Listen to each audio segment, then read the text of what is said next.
Gente, como é que vocês estão? Vamos para mais uma edição do Jornal do Masa especial, quando nós falamos sobre os países do mundo? Pois é, gente, e nós precisamos analisar este país que faz fronteira a noroeste com o Brasil. Vejam que belíssimo exemplar de mapa nós temos aqui da nossa querida América do Sul, com destaque para o nosso território, que ocupa a porção centro-oriental, quase a metade do tamanho da América do Sul, mas nós temos a noroeste, a fronteira com a Colômbia, uma das nossas maiores fronteiras, pegando o estado do Amazonas. Muito bem, vamos observar aquele país que outrora era conhecido por suas fortes guerrilhas, como as Forças Armadas Revolucionárias da Colômbia, como Exército de Libertação Nacional e por seus temíveis cartéis, como o Cartel de Barranquilla, Cartagena, Bogotá, Cali, Buenaventura e Medellín. Ei, que coisa boa! Vamos então observar os dados da Colômbia, sempre com os parâmetros necessários para que você possa comparar a Colômbia com todos os países que nós analisamos até agora, que já passam de 3 dezenas. Olha que coisa mais interessante, nós que vamos certamente traçar o perfil de todos os 195 países do mundo nos mesmos parâmetros para que você possa compará-los e se sentir seguro na comparação. Você que sabe que a gente usa aquela que é a fonte mais confiável do mundo, já que está há 151 anos fazendo este serviço, que é o serviço de análise social, econômica, política, enfim, o perfil dos países, que é The World Almanac, edição já de 2019. A Colômbia tem uma população de quase 50 milhões de habitantes, é o 30º, país número 30 entre os mais populosos do mundo. A área da Colômbia também é de destaque, é o 25º país mais extenso do planeta, com quase 1.200.000 quilômetros quadrados. Suas maiores cidades são Bogotá, com mais de 10 milhões e meio de habitantes, então a gente já sabe que ela é uma mega cidade, ou seja, uma cidade com mais de 10 milhões de habitantes. Bogotá, ou Santa Fé de Bogotá, como também é conhecida, passa a ser, por essa relação entre a população do país e a sua população, uma cidade com um problema muito sério que a gente chama de macrocefalia urbana.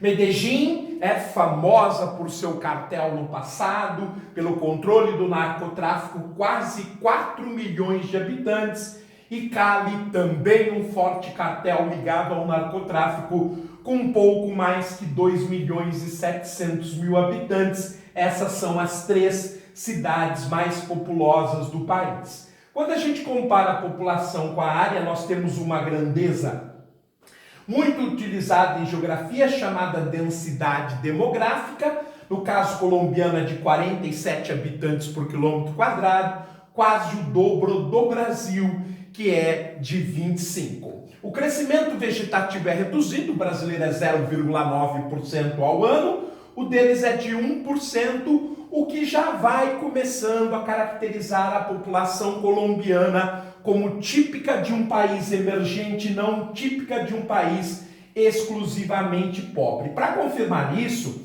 a gente vê que a taxa de natalidade de 16 por mil, a taxa de mortalidade de 5,5 por mil são reduzidas. A diferença entre elas é que resulta naquele crescimento de aproximadamente 1% ao ano. A taxa de mortalidade ainda é ruim, de 13,2 por mil. Como nós sabemos, a do Brasil também é ruim, só que a colombiana consegue ser mais satisfatória que a brasileira, o que para mim particularmente é uma tremenda vergonha. O percentual de imigrantes, como em toda a América do Sul, é bastante baixo. Afinal de contas, os países se equivalem economicamente nos seus problemas e nas suas políticas, então a mobilidade externa é pequena. A taxa de urbanização é elevada, do mesmo patamar do Brasil, 81% dos colombianos estão nas cidades. Em relação à distribuição etária, como eu disse, já tem o perfil de um país emergente, onde abaixo de 15 anos os jovens são menos de 24% e os idosos vêm crescendo, já são quase 8% da população. A expectativa de vida, no caso colombiano do homem, é 2 anos superior ao brasileiro, o mesmo acontecendo com a mulher. O homem colombiano que vive 73 anos, a mulher colombiana por volta de 80 anos. Ambos 2 anos a mais do que tanto o homem quanto a mulher brasileira. O gasto com a saúde é razoável, 6,2% do orçamento. O orçamento, que é a participação do Estado na economia colombiana, está na casa dos 100 bilhões de dólares, o que representa, em relação ao produto interno bruto, de 714 bilhões de dólares por ano, representa 13,5%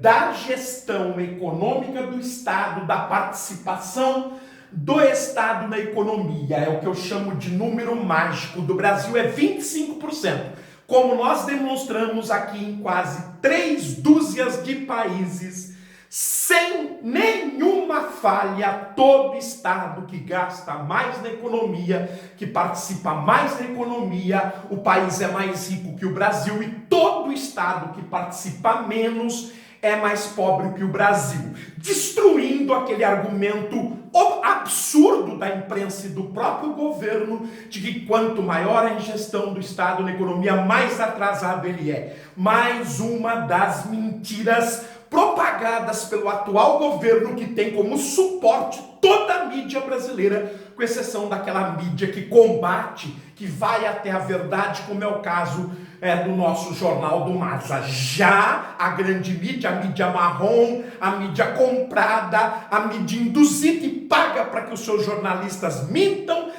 porque favorece o capital financeiro, ela diz o contrário. Ou seja, nós minúsculos vamos desmontando as mentiras que o governo e que a mídia contam. Em relação à educação, ela é obrigatória apenas num trecho muito pequeno, da idade de 10 anos, apenas dos 5 anos, portanto da pré-escola, até o Fundamental 2, os 14 anos. A taxa de analfabetismo, mesmo assim, consegue ser menor do que a brasileira, o que é vergonhoso. No caso brasileiro é 8%, no caso colombiano é abaixo de 6%.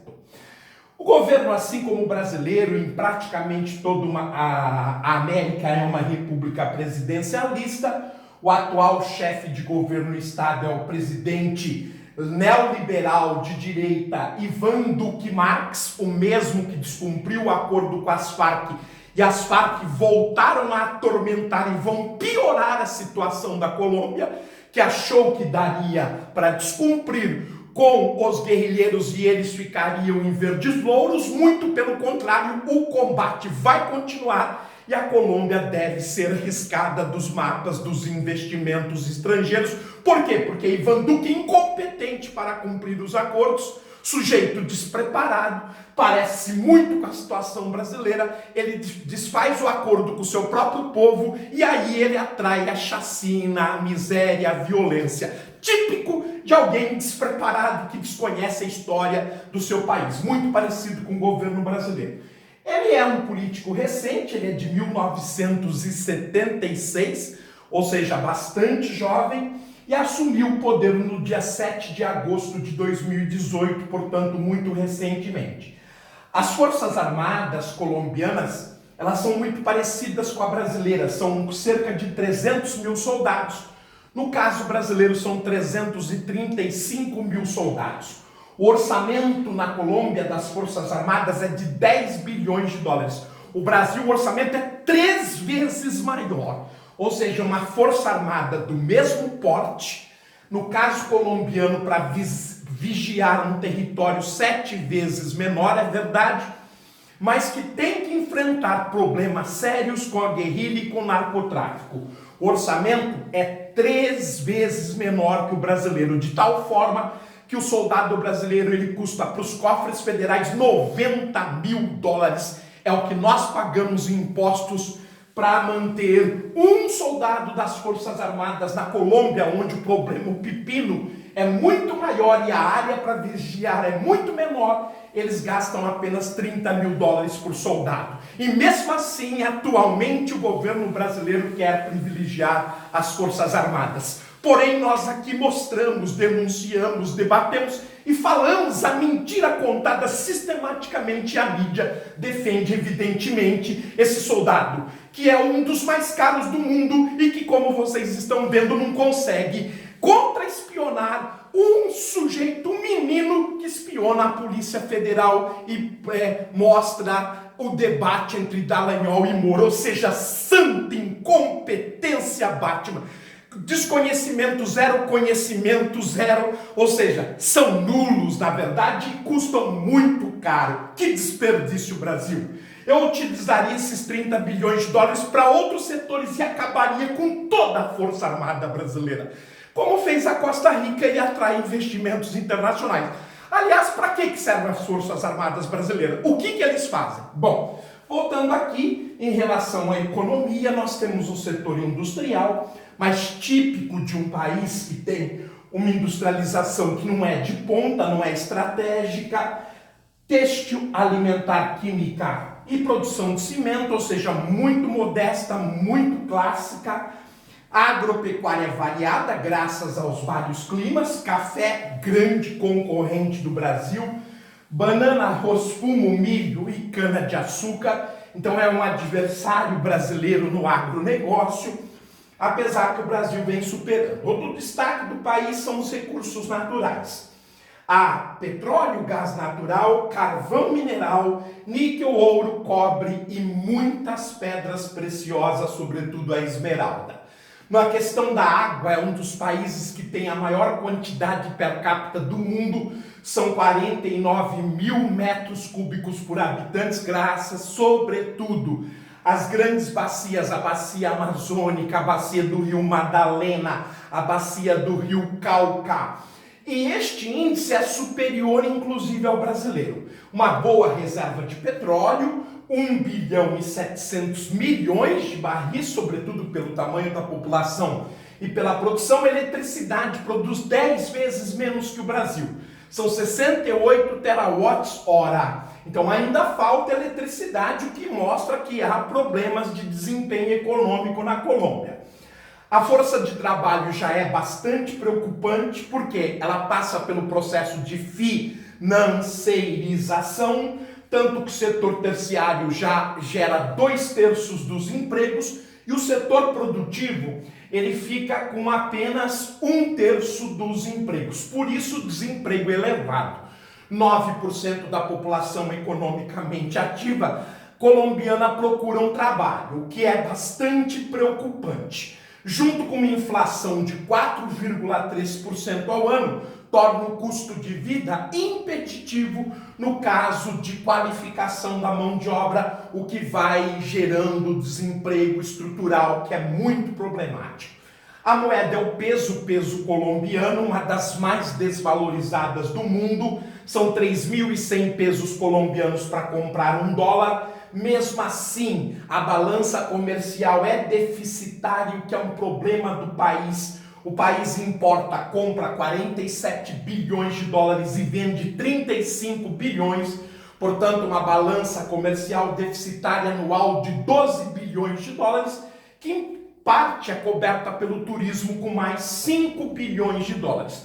Mesmo assim, dá um déficit de 7 bilhões de dólares, ano que precisa ser coberto, sobretudo, por instituições financeiras e investimento externo direto. Só que a política do Ivan Duque, como eu disse, despreparado, desconhecedor da história do país e pior, não cumpriu o acordo com as Farc, está traindo para o país apenas coisas ruins e, evidentemente, dessa forma, ele vai afastar os investidores estrangeiros. Bem, o produto interno bruto é um dos maiores da América do Sul, mais de 700 bilhões por ano. A renda per capita se aproxima do Brasil, a do Brasil é 15.600. A deles é 14.500, ou seja, praticamente o mesmo padrão de consumo do brasileiro, só que o crescimento do Brasil, se cumprir este ano, vai ser de 0,8%, que eu duvido particularmente. O crescimento do país é de 1,8% ao ano. Os grandes parceiros comerciais são os Estados Unidos, a China e o vizinho Panamá. Em relação aos índices que trazem conforto, consumo para o país, o sistema ferroviário, assim como no Brasil, ele é desprezível. 2.140 quilômetros de ferrovias, e são ferrovias sobretudo de cargo para transporte de minérios e produtos agrícolas até os portos. Veículos, 124 veículos por 1.000 habitantes, praticamente metade do Brasil, tem 210. Aeroporto 121, praticamente a mesma parcela do Brasil. Brasil que tem cerca de 700 aeroportos para 8 milhões e meio de quilômetros quadrados, eles têm 120 para 1 milhão e 200 mil quilômetros quadrados, ou seja, praticamente o mesmo atendimento quando nós comparamos o número de aeroportos por área. Telefone, 14%, a telefonia fixa, no caso brasileiro 19%, um pouco superior, portanto. Celulares, eles estão na nossa frente.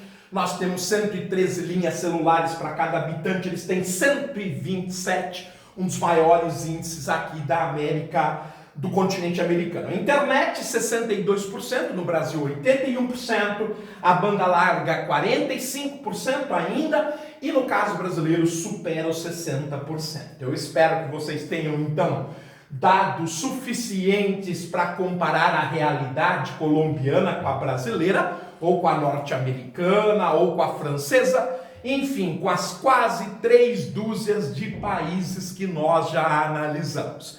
Mais um país da América do Sul analisado, nós então fizemos 6 dos 12 países até agora.